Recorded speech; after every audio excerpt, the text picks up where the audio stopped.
और बुलेटिन की शुरुआत करेंगे इस वक्त की सबसे बड़ी खबर के साथ। पीएफआई पर अब तक की सबसे बड़ी कार्रवाई हुई है। पीएफआई के साथ ही 8 और संगठनों पर एक्शन लेते हुए 5 साल का बैन लगा दिया गया है। टेरर लिंक, टेरर फंडिंग के आरोप लगे और उसके बाद अब पीएफआई पर 5 साल के लिए बैन लगा दिया गया है। लगातार सबूत मिल रहे थे। सबूत के बाद ऑल इंडिया इमाम काउंसिल समेत 8 और संगठन पर प्रतिबंध लगा दिया गया है और गृह मंत्रालय ने बाकायदा इसके लिए राजपत्र नोटिफिकेशन जारी कर दिया है। पीएफआई के खिलाफ पर्याप्त सबूत मिलने के बाद गृह मंत्रालय का बड़ा एक्शन। आपको बता दें, देश भर में अब तक हफ्ते भर में 1550 से ज्यादा पीएफआई के कार्यकर्ता गिरफ्तार हुए हैं।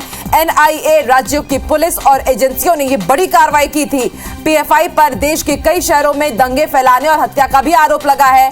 22 सितंबर और 27 सितंबर यानी कि कल एनआईए ने छापेमार कार्रवाई की थी। पहले राउंड की अगर बात की जाए तो 106 लोगों को गिरफ्तार किया गया था जो कि पीएफआई से जुड़े हुए थे और फिर दूसरे राउंड की छापेमारी में 247 लोगों को कल गिरफ्तार किया गया। और जिन संगठनों पर बैन लगाया गया है पीएफआई के अलावा, उसकी भी जानकारी आपको दे दे।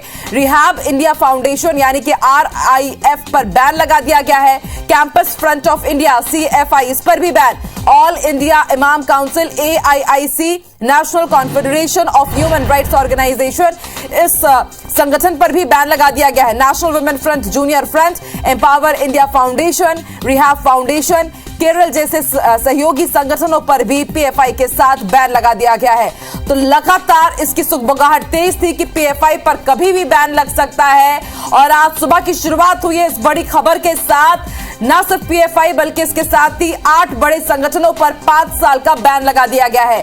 टेरर लिंक के साथ ही टेरर फंडिंग के कई बड़े सबूत मिले। लगातार कार्रवाई की गई, छापेमार कार्रवाई, और 400 से ज्यादा लोगों की गिरफ्तारी हुई और उसके बाद गृह मंत्रालय ने बड़ा एक्शन लेते हुए नोटिफिकेशन जारी किया है कि पीएफआई के खिलाफ पर्याप्त सबूत मिले और उसके बाद देश भर में पीएफआई को 5 साल के लिए प्रतिबंधित कर दिया गया है, बैन लगा दिया गया है। आपको बता दें, जब पहले दिन की कार्रवाई हुई थी 106 करीब गिरफ्तारियां भी हुई थी पीएफआई के साथ ही अलग अलग सदस्यों की देश के अलग अलग हिस्सों में। और कल भी हमने आपको जानकारी दी थी कि मध्य प्रदेश के साथ ही देश के अलग अलग राज्यों में बड़ी कार्रवाई की थी एनआईए ने, ईडी ने, क्योंकि टेरर फंडिंग के साथ ही देश को दहलाने की, देश को किस तरह से खंड खंड करने की साजिश रची जा रही थी पीएफआई के सदस्यों की तरफ से। उसके बाद पर्याप्त सबूत मिले। गृह मंत्रालय ने नोटिफिकेशन जारी करते हुए ये जानकारी दी है कि पीएफआई पर 5 साल का प्रतिबंध लगा दिया गया है। न सिर्फ पीएफआई बल्कि उससे जुड़े हुए 8 दूसरे संगठनों पर भी। तो पीएफआई समेत 8 और संगठनों पर भी एक्शन लिया गया है। इस वक्त की सबसे बड़ी खबर, टेरर लिंक के आरोप में पीएफआई पर 5 साल का बैन लगा दिया गया है। पीएफआई के साथ ही उन तमाम संगठनों की भी जानकारी हम आपको दे रहे हैं जिन पर बैन लगाया गया है पीएफआई के साथ। ये तस्वीरें हम आपको दिखा रहे हैं। ये तस्वीरें पिछले हफ्ते की है जब पीएफआई पर एनआईए ने रेड मारी थी। पहले राउंड की रेड की तस्वीरें हैं ये। इंदौर, बिहार के पूर्णिया में, हैदराबाद, कोलकाता, चेन्नई, पुणे, केरल, ये तमाम वो राज्य थे जहां पर एनआईए ने दबिश दी। रात से लेकर के सुबह तक छापेमार कार्रवाई चली। ईडी की टीम भी पहुंची थी क्योंकि आर्थिक अनियमितता, टेरर फंडिंग की जानकारी मिली थी। उस वक्त 100 से ज्यादा सदस्यों को देश के अलग अलग हिस्सों से गिरफ्तार किया गया। पीएफआई के जो अलग अलग राज्य के अध्यक्ष थे, जिला अध्यक्ष थे, उनकी गिरफ्तारी हुई, उन्हें रिमांड पर लिया गया, पूछताछ हुई। और कल भी हमने देखा था एक बड़ा एक्शन लिया गया था कल भी, और कल 1000 से ज्यादा सदस्यों की गिरफ्तारी हुई और उसके बाद गृह मंत्रालय ने आज बड़ा एक्शन लेते हुए 5 साल का पीएफआई पर बैन लगा दिया गया है। तो टेरर लिंक मिलने पर यह बड़ी कार्रवाई, टेरर फंडिंग के लगातार आरोप मिल रहे थे और इसके साथ ही यह भी कि किस तरह से बिहार में पटना में जो बम फटा था उस पर भी किस तरह से पीएफआई के सदस्यों ने अपना हाथ होने की जानकारी दी थी और उसके बाद गृह मंत्रालय ने बड़ा एक्शन लेते हुए पीएफआई पर बैन लगा दिया है। और ज्यादा जानकारी के लिए सीधे रुख कर लेते हैं भोपाल का। बात करेंगे हमारे सहयोगी विवेक से जो भोपाल से लाइव जुड़ गए हैं। विवेक, आखिरकार वही हुआ जिसका अंदेशा था, मांग लगातार उठ रही थी कि पीएफआई को बैन किया जाए और सुबह सवेरे नोटिफिकेशन भी आ गया है। आपके पास क्या अपडेट इस पूरी खबर को लेकर?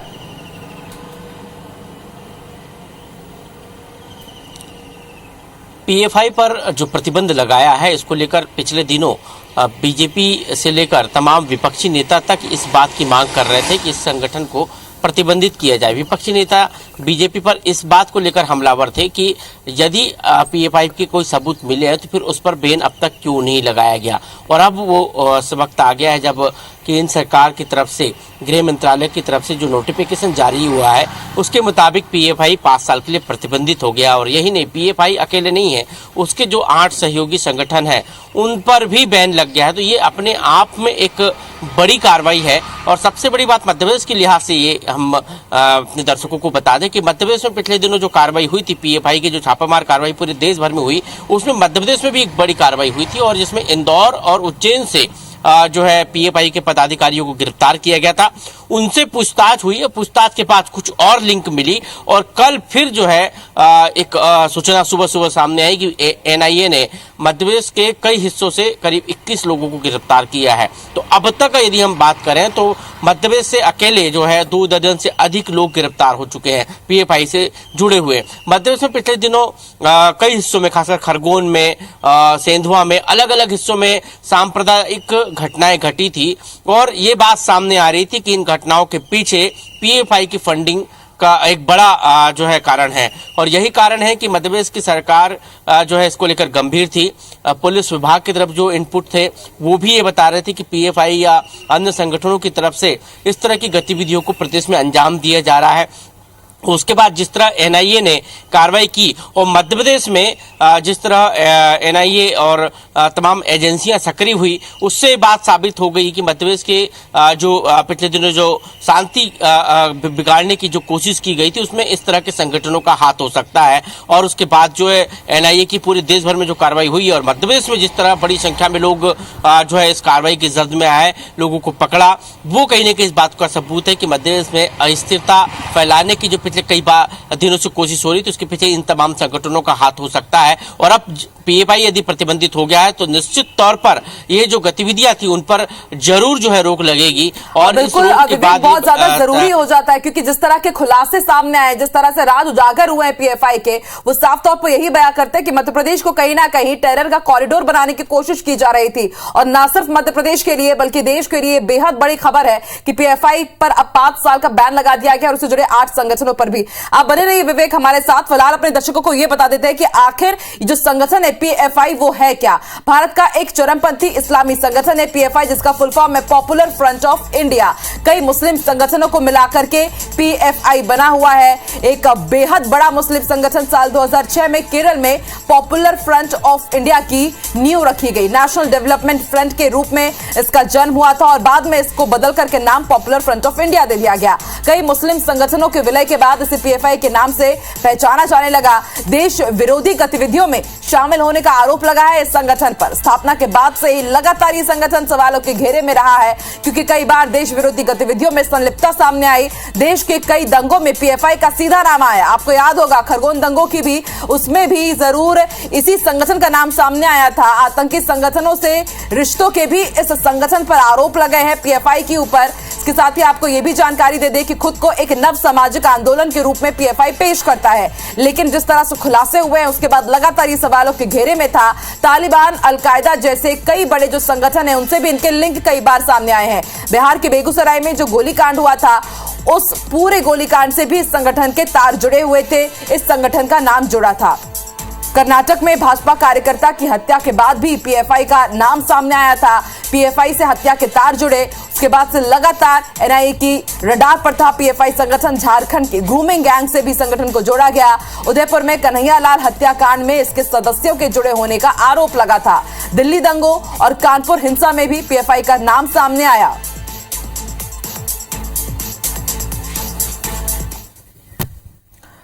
तो पीएफआई क्या है और लगातार ये सवालों के घेरे में क्यों था, ये जानकारी हमने आपको ग्राफिक्स के जरिए पहुंचाई। लगातार हमारे सहयोगी विवेक भी जुड़े हुए हैं। विवेक, हमने अपने दर्शकों को भी जानकारी दी कि आखिर पीएफआई लगातार सवालों के घेरे में क्यों रहा है। अगर मध्य प्रदेश के लिहाज से बात की जाए तो पहले हमने देखा 4 लोगों की गिरफ्तारी और कल 20 से ज्यादा लोगों की गिरफ्तारी हुई और ज्यादातर इनमें मालवा निमाड़ के ही सदस्य थे। यानी कि मालवा निमाड़ जो कि ऐसे भी सेंसिटिव क्षेत्र माना जाता है विवेक, और उसी बीच इस तरह की हम देखते हैं कि गिरफ्तारियां की खबर आती है, अरब बैन की खबर। मध्य प्रदेश के लिहाज से कितनी बड़ी खबर और इसका कितना असर मध्य प्रदेश पर विवेक?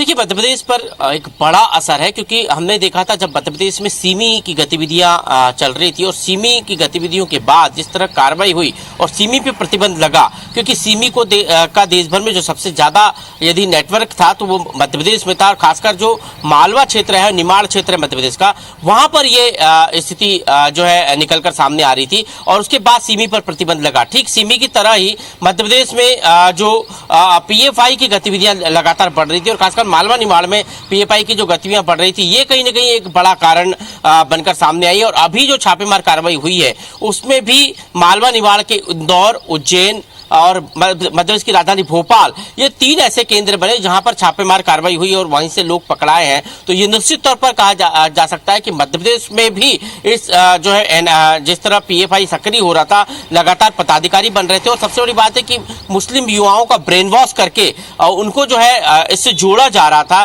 संगठन से जोड़ा जा रहा था, उनको कई तरह की ट्रेनिंग दी जा रही थी। जो जानकारी सामने आ रही, पूछताछ में जो जानकारी निकलकर सामने आ रही है उसमें इन तमाम चीजों का भी की जानकारी है कि उनको ब्रेन वॉश किया जा रहा था, उनको ट्रेनिंग दी जा रही थी, उनको देश विरोधी गतिविधियों में लिप्त करने के लिए जो है की कोशिश की जा रही थी। तो ये तमाम इनपुट मिलने के बाद एक बात तो तय है कि मध्य प्रदेश में जिस तरह सॉफ्ट टारगेट बनाकर मध्य प्रदेश को इस तरह की गतिविधियों के लिए का केंद्र बनाया जा रहा था पीएफआई के द्वारा, तो ये कहीं ना कहीं मध्य प्रदेश सरकार के लिहाज से भी और मध्य प्रदेश की शांति को भंग करने के लिहाज से भी काफी महत्वपूर्ण हो जाता है। और पीएफआई पर प्रतिबंध मध्य प्रदेश के लोगों के लिए एक बड़ी राहत भरी खबर है, क्योंकि इस तरह की गतिविधियां यदि मध्य प्रदेश में होती रहती तो निश्चित तौर पर जैसे खरगोन के दंगे हुए या अन्य कई जगह पर अशांति फैलाने की कोशिश हुई है, उन सब तमाम चीजों के पीछे एक बड़ा हाथ पीएफआई जैसे संगठनों का है।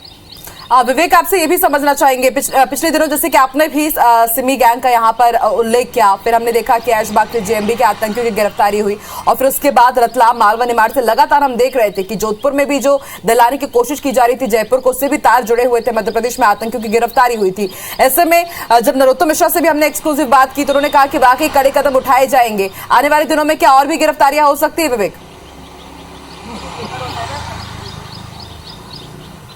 देखिए, जो पूछताछ हो रही है, जो पूरे देश भर में 1500 से अधिक लोग गिरफ्तार हुए हैं, उनसे जो पूछताछ हो रही है, अलग अलग रीजन में जो पूछताछ हो रही है, उसके बाद इनपुट मिले। हमने देखा कि जब आज से 3-4 दिन पहले जब पहली छापेमार कार्रवाई हुई थी, उसमें जिन लोगों को गिरफ्तार किया था, बड़े पदाधिकारी थे वो पीएफआई से के, उनसे पूछताछ के बाद जो इनपुट मिला और उसके बाद कल देर रात जो गिरफ्तारियां हुई है, करीब 21 से अधिक लोग मध्य प्रदेश में ही अकेले गिरफ्तार हुए हैं। तो इन लोगों से पूछताछ में जो बातें सामने निकलकर आई है, उसके बाद जो है जो इनपुट निकलकर सामने आए हैं, निश्चित तौर पर इससे जुड़े और भी लोग गिरफ्तार हो सकते हैं। और एक बात और हम आगे बता दें कि जिन 8 संगठनों पर पीएफआई के साथ प्रतिबंध लगाया गया है, हो सकता है कि एनआईए की जांच में या छापेमार कार्रवाई की जद में ये संगठन भी आ जाए और इन पर भी छापेमार कार्रवाई हो, इनसे भी पूछताछ हो। तो ये आगे की जांच का विषय है। लेकिन जो इनपुट अभी तक जो सामने आ रहे हैं, जो पूछताछ में जिस आधार पर पीएफआई पर प्रतिबंध लगा है, या आने वाले दिनों में कई खुलासे कर सकता है। लोगों से पूछताछ जो होगी उसमें भी कई खुलासे हो सकते हैं,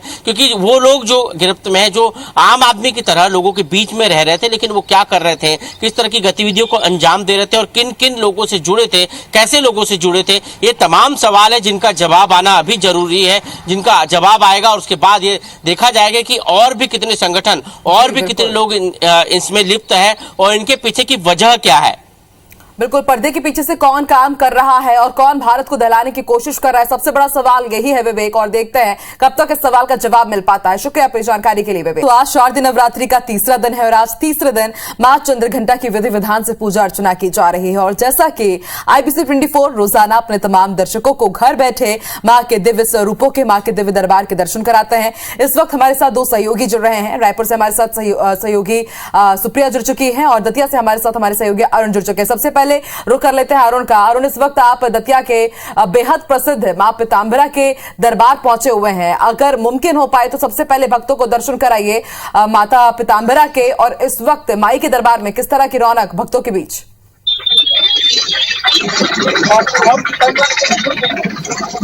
माई के दर्शन को कराने के लिए समझ आएंगे। इस वक्त मां के दरबार में हजारों की भक्त संख्या में भक्त आ रहे हैं। भक्तों का तांता लगा हुआ है माई के दरबार में। इस वक्त काफी मात्रा में भक्त माई के दरबार में पहुंचे हुए हैं, क्योंकि माँ पीताम्बरा सियासत की देवी है, तांत्रिक सिद्धपीठ है। तो यहाँ प्रतिदिन लगातार राजनेताओं का भी आना जाना लगा रहता है। आज भी सुबह से यहाँ कई लोग पहुंचे हुए हैं जो माई के दर्शन कर रहे हैं। हजारों की संख्या में भक्त मां के दर्शन करने पहुंचे हुए हैं। बिल्कुल अरुणा, कहा जाता है कि माई के दरबार में जो आता है उनकी हर एक मनोकामना पूरी जरूर होती है। आप बने रहिए हमारे साथ। रुक कर लेते हैं सुप्रिया का। सुप्रिया, इस वक्त आप किस मंदिर प्रांगण में मौजूद हैं? क्या ऐतिहासिक मान्यता है और कितना उत्साह भक्तों के बीच? और सबसे पहले माता के दर्शन करवाइए IBC 24 के दर्शकों को।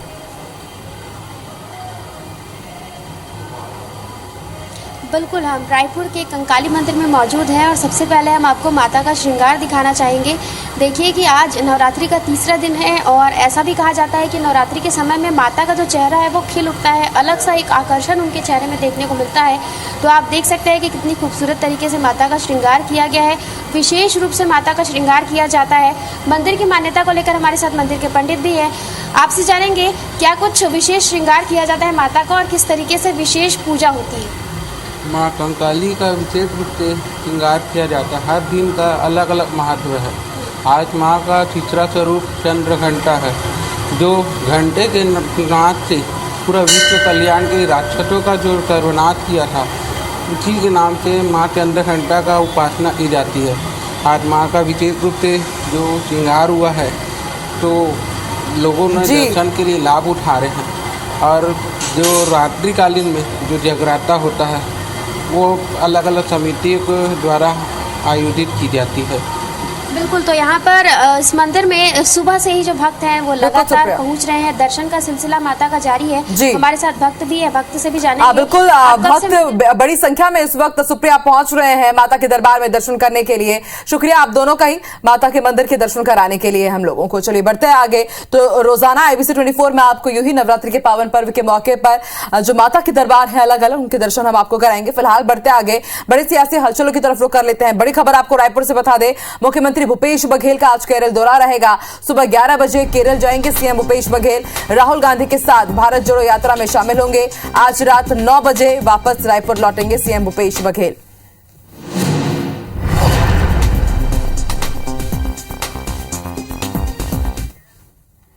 रायपुर के दो अलग अलग इलाकों में हुई चाकूबाजी की दो घटनाओं के बाद पुलिस ने दोनों आरोपियों को धर दबोचा है।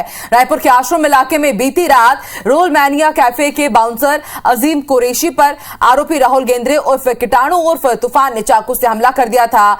3 बाइक पर आए करीब 6 युवकों ने उसके साथ विवाद भी किया था। पुलिस ने CCTV फुटेज के आधार पर एक आरोपी राहुल गेंद्रे को गिरफ्तार कर लिया है। वहीं दूसरी घटना उर्रा इलाके में हुई, जहां एक जीजा ने अपनी ही साली पर चाकू से हमला कर दिया था और फरार हो गया था।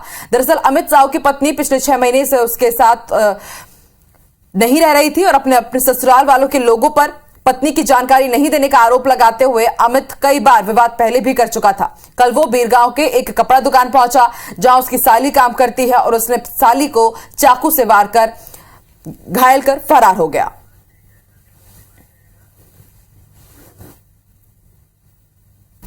विवाद का कारण गाली गलौज का है। गाली देने से मना करने पर इसने सीधे चाकू चला दिया। इसमें FIR लिया गया है थाने में और आरोपी की गिरफ्तारी हो चुकी है। उसको न्यायिक रिमांड पर जेल भेज दिया गया है। धारा 307 का अपराध दर्ज किया गया था, जिसमें आरोपी जीजा ने जो है अपनी साली पर ही किसी धारदार वस्तु से जो है हमला कर दिया था। घटना करने के बाद से वो लगातार फरार चल रहा था। आज सुबह सुबह उसकी गिरफ्तारी हुई है और उसे न्यायिक रिमांड पर जेल भेजा जा रहा है। और इसी के साथ मॉर्निंग प्राइम 7 की बड़ी बात में फिलहाल इतना ही। देश दुनिया की तमाम बड़ी खबरों के लिए आप IBC 24 देखते रहिए और आगे देखिए छत्तीसगढ़ का नंबर 1 बुलेटिन हमर बानी हमर गोत मेरे सहयोगी श्रवण तंबोली के साथ। मुझे दीजिए इजाजत, नमस्कार।